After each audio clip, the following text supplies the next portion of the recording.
I never thought I'd start my day with my heart pounding so hard I could barely keep my hands steady on the wheel. But that's exactly how it played out. The kind of moment you can't make up. The kind that makes you question if reality's got some sort of scriptwriter with a twisted sense of humor. 1 second, I was easing my black Bugatti out of the driveway, sun catching every curve. Just another quiet morning on our supposedly private street.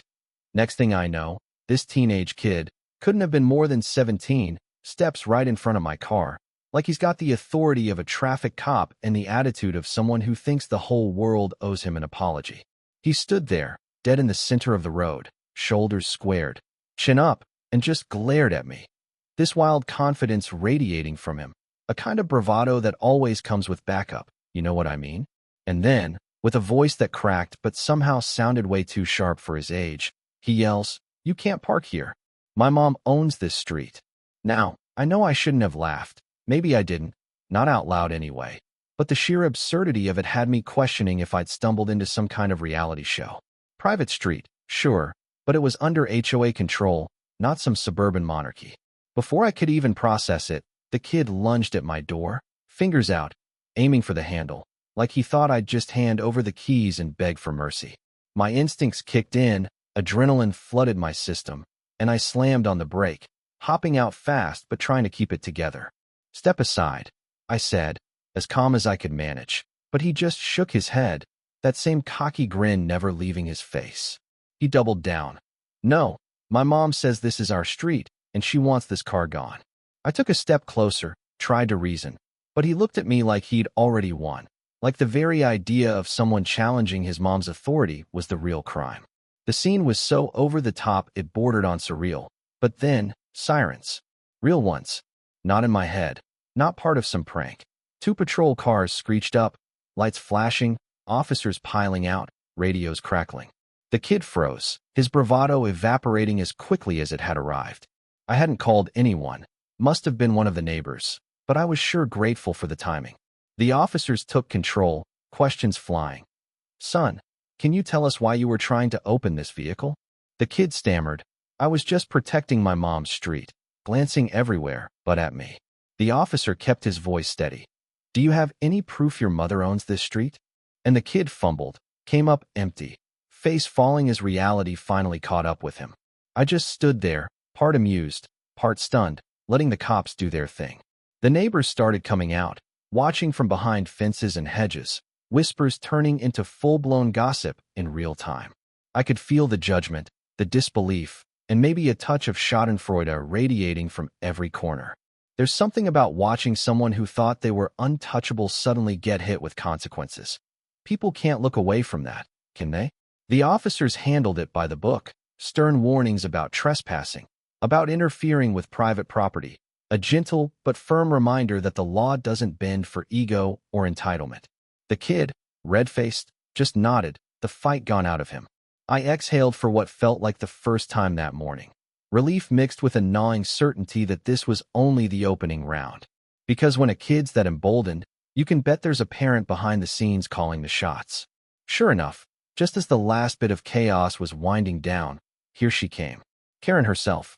You could feel the air change before she even arrived. Middle-aged, reddish-blonde hair pulled back, so tight it probably gave her a headache. Sunglasses big enough to startle a horse. Blue blouse. Beige slacks. Marching down the street with her jaw set like she was about to fire half the staff.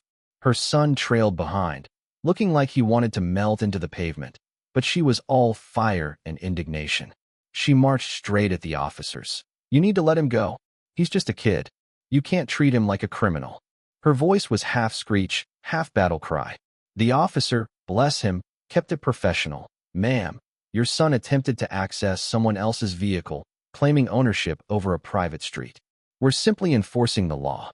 You could almost see her mind working, cycling through outrage, disbelief, and finally, a kind of furious resignation. She pointed at my car like it was some kind of villain in her personal soap opera, but her son, who had been so bold minutes ago, wouldn't even look up. The officers didn't budge. They calmly but clearly told her that further interference would bring legal consequences. And you could see she wanted to scream, but managed only a muttered complaint before dragging her son away, still simmering with misplaced pride. For a moment, The street returned to normal. The neighbors, now satisfied they'd seen the main act, faded back behind their fences. But I knew. Everyone knew. This wasn't over. Not with a woman like that. Not with a kid who'd learned all the wrong lessons about power and consequences. The days that followed felt thick with tension. Every time I went outside, I'd catch movement out of the corner of my eye. Was it the kid? Karen? Just a squirrel?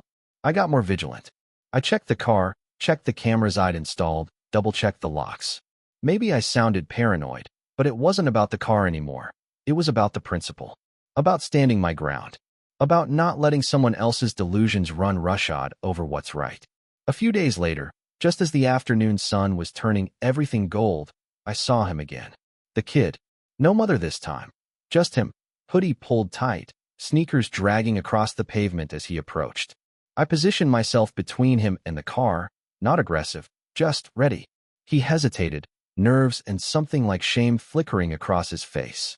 I just wanted to, he started, but the words died in his throat. He looked at the cameras, then at me. You know what happened last time? I said, quiet, steady. Police were involved. Don't make them come back.